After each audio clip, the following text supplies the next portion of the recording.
Good evening.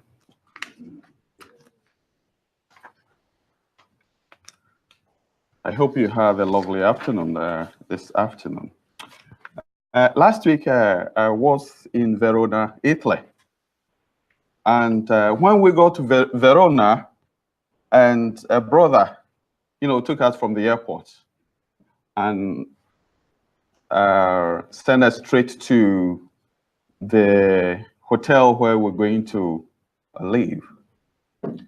And that evening, we have to go to where the church is so that we can have some devotion before, the night falls.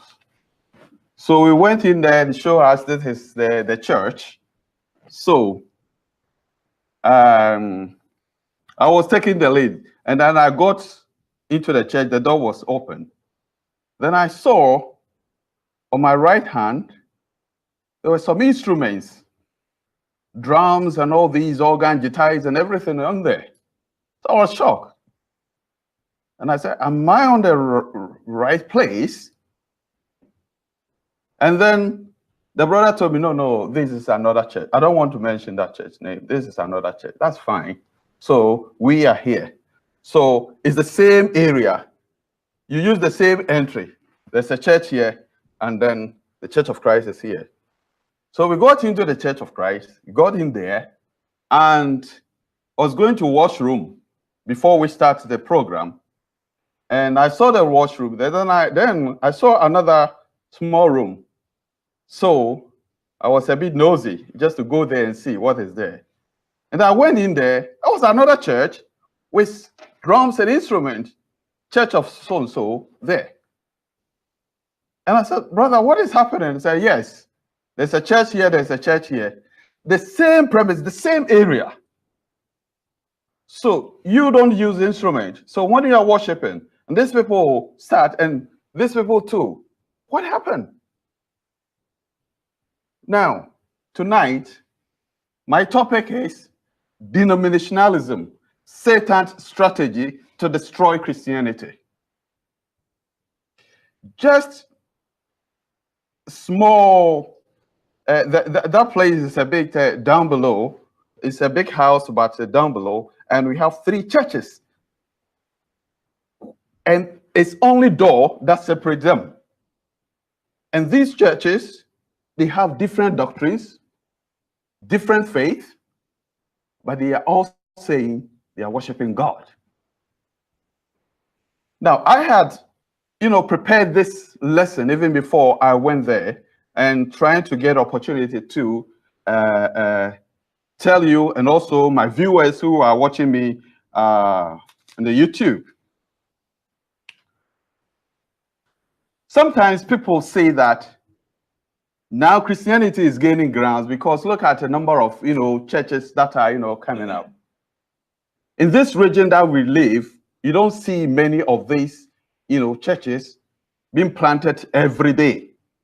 But where I come from in Ghana, almost every day, different church, different faiths is planted because people are using that as business.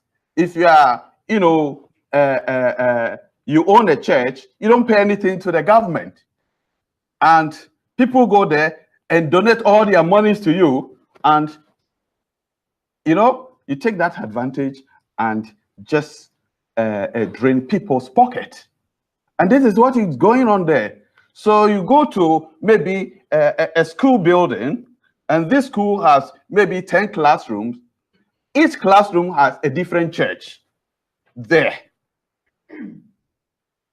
Now, the question is, why are there so many churches?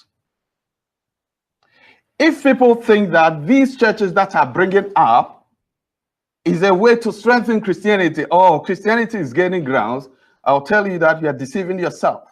Because this is Satan's strategy to destroy Christianity. It's never God's intention to bring different faith to strengthen Christianity. No. There's nothing like that. So, that is Satan's way of doing it. Now, denominationalism has not only caused damage to Christian world, but has also broken families and relationships apart. Now, if you have a family, the man has his own church, the woman has his own church, and the children, they don't know whether to follow the man to church on Sunday or to follow their mother to church. So sometimes there's a bit of what? In that family, there's a friction there. And because of this can, break the relationship because of religious differences. So denominationalism is not only destroying, Christianity, but also putting families asunder.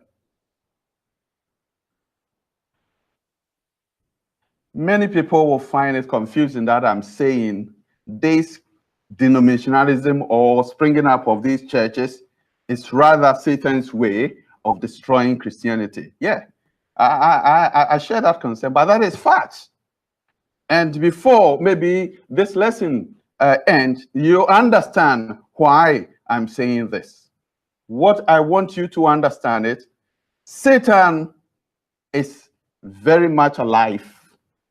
Satan is alive and is still working vigorously to destroy Christianity. So he has taken so many ways in trying to, destroy Christianity. But will he succeed? Will he succeed? Now, to understand this lesson, we're going to focus on Matthew chapter 13. So Matthew chapter 13 is going to be our memory chapter here. And I want everybody who are listening to me to search the scriptures to ensure that what you are hearing is nothing but the truth. Now remember, in Acts chapter 17, 10 to 11, the Jews in Berea did not only listen to the message, but they also examined the scriptures daily to see what they heard was the truth. When we went to Verona, one of the topics that we treated was Christianity without denominationalism. And the brother who taught this lesson is called Dr. Steve Opokudia. He's a Ghanaian, but he came way down from USA to deliver this message. Now, he gave a certain statistics, that is the global statistics of this denominationalism. It's interested me because I had also had this lesson prepared. So I got some information from what he said. Now, from global statistics, which estimates the global population to be about 7 billion, out of this 7 billion, we have 2.4 billion that are believed to be Christians. So that means 30% of the world population are said to be Christians. And out of this, we have 2 million churches in the world. The 2 million churches is comprised of 34,000 denominations. When you say denomination, different faith. Different faith. 34,000. And in America alone, they have 550,000 churches. And these 550,000 churches, they have 1,200 denominations. That is different faith. Ghana, where I come from, I was interested to hear this because that's where I come from. We have a population of 27 million. And out of this, we have 10,000 churches and 400 denominations. The question is, why these many churches? Why these churches? Why these different faith? Despite the fact that there was only one same church in different locations during the 1st century. Jesus answered this question by using the parable of the seed and the wheat in Matthew chapter 13, verse 24 to 30.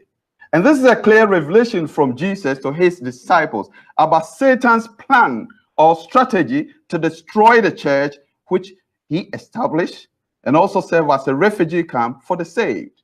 In Acts chapter 2, verse 47,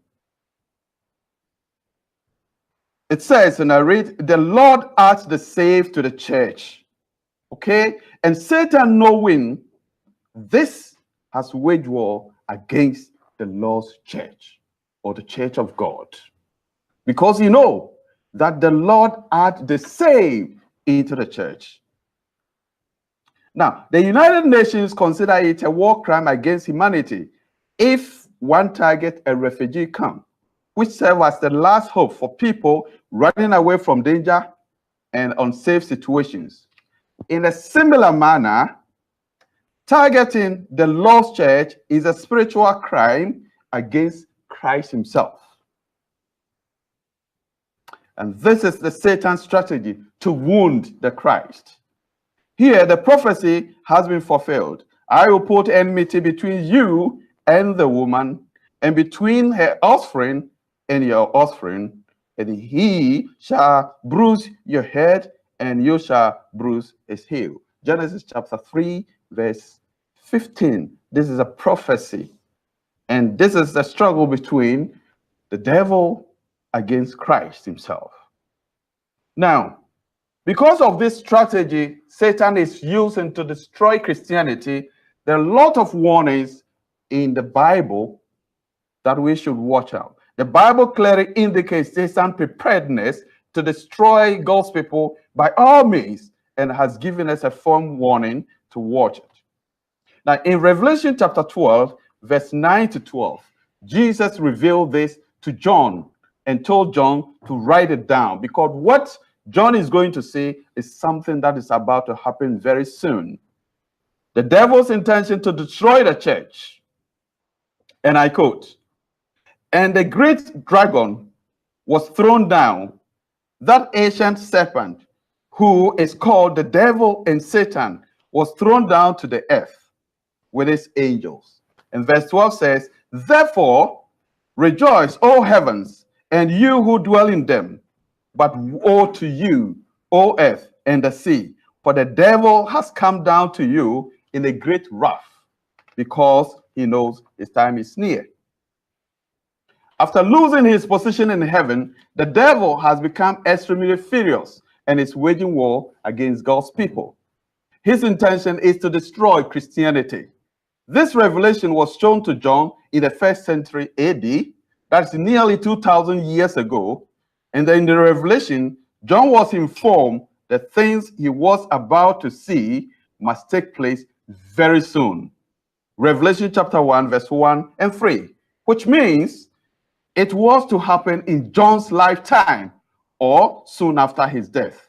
Therefore, this is not something still to come. People read Revelation and think that there is something going to come, 999, and all sort of Antichrist, and I don't know. But what you find in Revelation is something that has happened. It's not something to come. Because when Jesus revealed it to John, he said to John that, write this, because this must soon take place.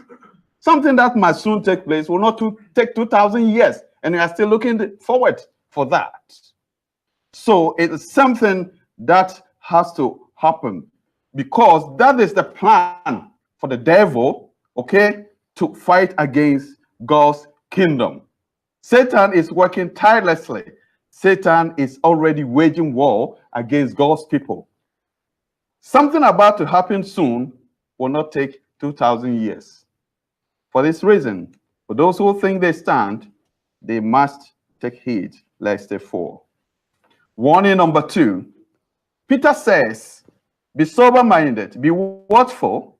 Your adversary, the devil, prowls like a roaring lion, seeking someone to devour. 1 Peter chapter 5, verse 8. The devil's scheme to abort the plan of salvation is in twofold. And the first one is attack and destroy the Christ. And 2, attack and destroy his church. Now, to destroy the Christ and the church, that means the plan of salvation is aborted. And that is Satan's strategy he's trying to use. Now, this scheme began the very moment Christ was born, because he knew the plan of salvation was made through Christ, and without him, it is impossible for mankind to be saved. He attacked Jesus in many ways. Also, knowing that the church, which Jesus planned to establish with his own blood, as said in Matthew chapter 16, verse 18, and Acts chapter 20, verse 28, was to serve as a refugee camp for the saved, he waged war against and strongly attacked the disciples. Let's go through Satan's plan and see. First, to destroy Jesus at birth, using King Herod to manipulate the wise men. If you read Matthew chapter 2, you find a story there. When Jesus was born, it was revealed to these wise men who went to Jerusalem looking for the Savior who is being born. And when they got to Jerusalem, Herod got a hint that the world king has been born. So he called these wise men and said to them, if you go and find this baby who is born, just let me know so that I can go and also worship him. God said he was lying. Satan was using him because he wanted to eliminate the Christ at birth. But God revealed to the wise men, said, never return to Herod, because he planned to destroy the Lord. And then God revealed in a dream to Joseph, take the baby to Egypt and stay there till I give you another instruction, because Herod is planning to kill the baby. Now, when Herod saw that he has been deceived because the wise men did not return to him, he was very furious. So he made a decree that all children, male children born and that are below 2 years, should be massacred. He should kill all of them, thinking that if he kills all of them, the baby Jesus is going to be killed. But he's no wiser than God. Baby Jesus is already left there. He's away to Egypt. So he couldn't kill baby Jesus. And what he did was also to spearheaded the crucifixion of Jesus Christ. In his view, killing Jesus on the cross, to him, he has succeeded in aborting the plan of salvation. But little did he know that God was using the cross to save mankind. So again, Satan failed. He couldn't use the cross to abort the plan of salvation, because that is God's plan anyway. That is God's plan. So here, Satan has been defeated. So now he changed to plan B. The plan B is to destroy all those who would preach about the kingdom or the church Jesus was to set up. Now, he succeeded in beheading John the Baptist, because John the Baptist was preaching about the kingdom, about the church to be established. And then he killed James the apostle, and many of the disciples were imprisoned and tortured, thinking that will silence them. But this plan also failed, as this did not deter the disciples from preaching Christ or his kingdom. Now, when this failed, he turned to plan C. In the plan C, knowing that the church has been established and couldn't do anything to stop the establishment of the church, he physically attacked the Christians using Judaism. He used many of the Jews, including Saul, who later became Paul, to attack the Christians. And in fact, ironically, God used those persecutions to spread the gospel. In Acts chapter 8, verse 4, it says, now those who were scattered because of the persecution went about preaching the word. Okay, ironically, God also used Paul, who was persecuting those Christians, to spread the gospel among the Gentiles. You can read Paul's accounts in Acts chapter 22, verse 1 to 21. So Satan again has been defeated. Now, resort to the last plan, which is planting many human churches to deceive people. Now, this is called denominationalism. In this situation, no physical attacks, but the use of different churches, false doctrines, false teachers, multiplicity of faith to confuse the one true church established by Jesus. That is devil's intention. And this is what we are experiencing today. Using these churches planted by man to destroy Christianity. In recent times, Satan has added another lethal weapon by inciting the members of the Lord's church against each other. Now, I can give you an example. The churches of Christ in Ghana are those who have been affected these days.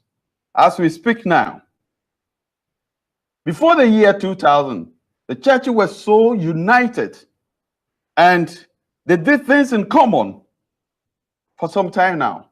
But what is happening now is Satan is waging war against the members, inciting the members against each other. And some even use the social media or the radio and so many ways attacking the members from their own family. And this is all the work of the devil. Now I'm praying that my brothers who are in Ghana will know this strategy that the Satan is using to attack them. And it's not only in Ghana, it's going on in America. Where devil knows the church is strong, he's attacking them. He's attacking them.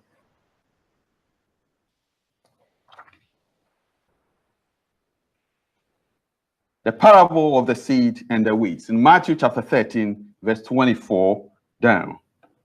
Now, why did Jesus tell us this parable? And what does it mean? Knowing the devil plan, Jesus used this parable of the good seed and the weeds to reveal to his followers Satan's intention to destroy the kingdom. Now, and I quote, it says, the kingdom of heaven may be compared to a man who sowed good seed in his field. But while his men were sleeping, his enemy came and sowed weeds among the seed and went away. And both good seed and the weeds grew together. Okay, appears to be similar and so confusing that the farmer would not allow the laborers to gather the weeds out in case they uproot the good seed. The farmer sowed a seed. That's what the Bible says, seed. One. And then when you went to sleep, the devil or the enemy came and sowed many weeds. So they grew together. The laborers saw it. Then they went to the farmer. Why? Didn't we sow good seed? Now, look at what we have. Do you want us to go and uproot all the bad ones? The farmer said, no. Let them all grow together. And at the harvest time, I know which is mine. And I'll tell the reapers to gather all the weeds, put them in fire and burn. Why is Jesus saying this? Why is Jesus saying this? Now, how difficult will that be if you have apple on the field, just one apple, and a truck full of apple, okay, offload into that one apple that was in the field, offload them, and then you are asked to trace the one apple that was there. Can you find that? And this is exactly what the Lord is saying here. He planted the seed, went up, and the devil just threw everything in it. Jesus established his church, and now we have plenty of churches, you know, all around, all over, confusing people to trace the one true church that Jesus established. And this is a problem. It's very, very difficult to find The devil is planting many churches to confuse the one true church which Jesus established. And because all are using the Bible to preach about the same Christ, it makes it difficult, but not entirely impossible, to find one true church. This is very well orchestrated to ensure people are not saved.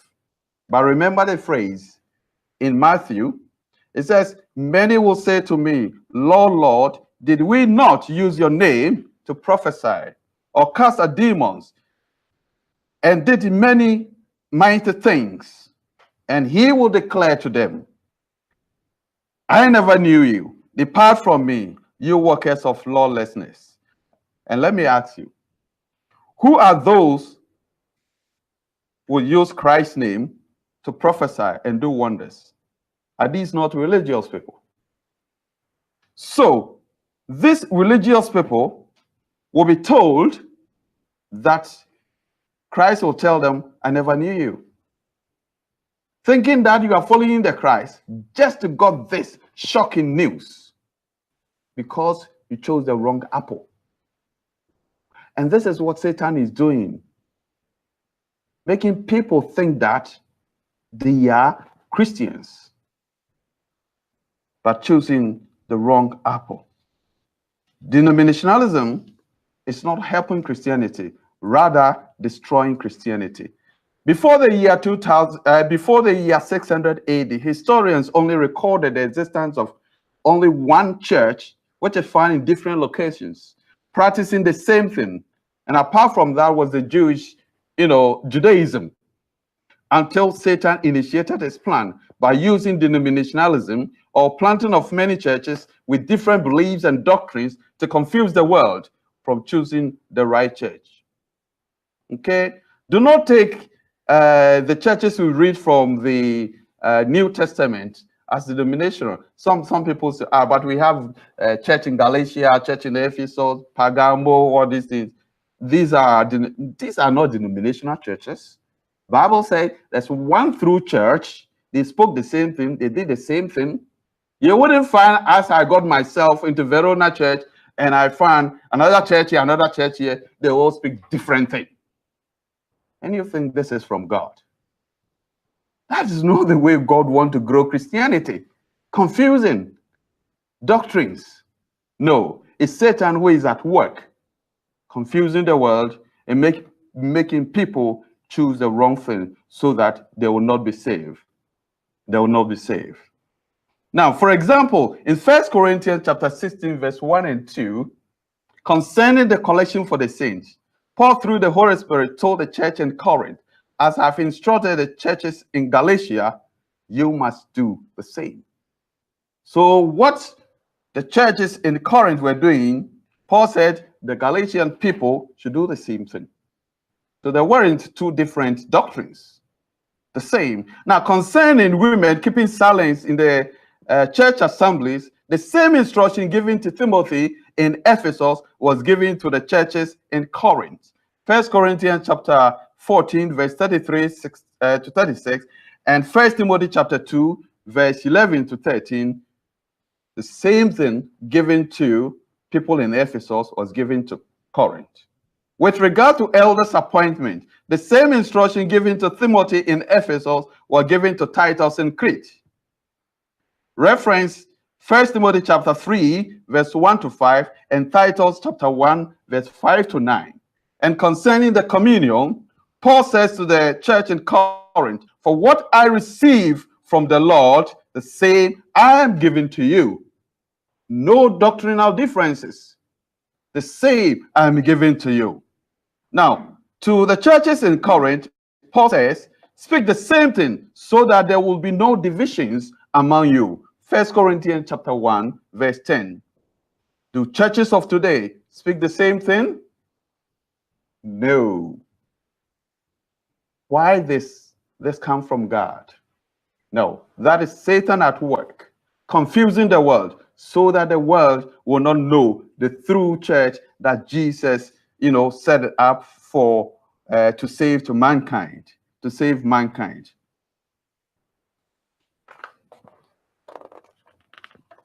Warning number 3. Knowing Satan's orchestrated plan to use denominationalism to destroy the church of our Lord, Paul sounded a caution to the elders at Ephesus. And he said, and I quote, "I know after my departure, fierce wolves will come in among you, not sparing the flock. And from among your own self will rise men, speaking twisted things to draw away the disciples after them." Acts chapter 20, verse 29. And then to Timothy, Paul said, "Now the Spirit expressly says that in the latter times, some will depart from the faith, devoting themselves to the deceitful spirit and the teachings of demons." 1 Timothy chapter 4, verse 1. Today, how many faiths do we have? Paul said, in the latter times, people will depart from the faith. The faith. Only one faith. Ephesians chapter 4, verse 4. But today, we have thousands of faiths around. And you say, this is from God. I'm sorry. This is Satan at work. Christians have to open their eyes and see this and get back to the root, get back to the Bible so that they will know this trick.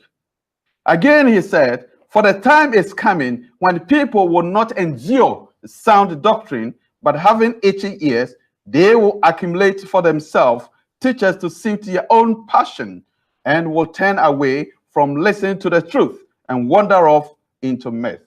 2 Timothy chapter 4, verse 3 to 4. This is Satan's way of destroying Christianity. Now, because of time, I wouldn't want to, but I will make this part 1. And I will talk about part 2 next time when we get another opportunity. Because part 2 tells us how you can, fish out that seed the farmer sowed, okay, from among the weeds that the devil or the enemy also sowed into. How to find the church that Jesus Christ said established among the thousands of denominations you're talking about. You saw the statistics I gave, about 34,000 or 34,000 denominations in the world. So, because of time, I want to, pause here. But let me remind you that Satan is at work. Satan is alive and working well against Christianity. He doesn't love any one of you. And he's using this to get many people. And many people are falling into his trap, thinking that they are doing the work of God. No, they've chosen wrong apple. May the good Lord help us to understand this lesson. And I'm praying that we'll get part 2 and continue and see this damage Satan is causing. There's an antidote that we can help to stand firm, because Jesus has said that nothing shall go against his church. Nothing shall overcome the church. The kingdom, as Jesus set up in Acts chapter 2, is still alive today, and we can find it among thousands of denominations. Thank you, and God bless you for listening to this. We'll continue for part 2. Thank you.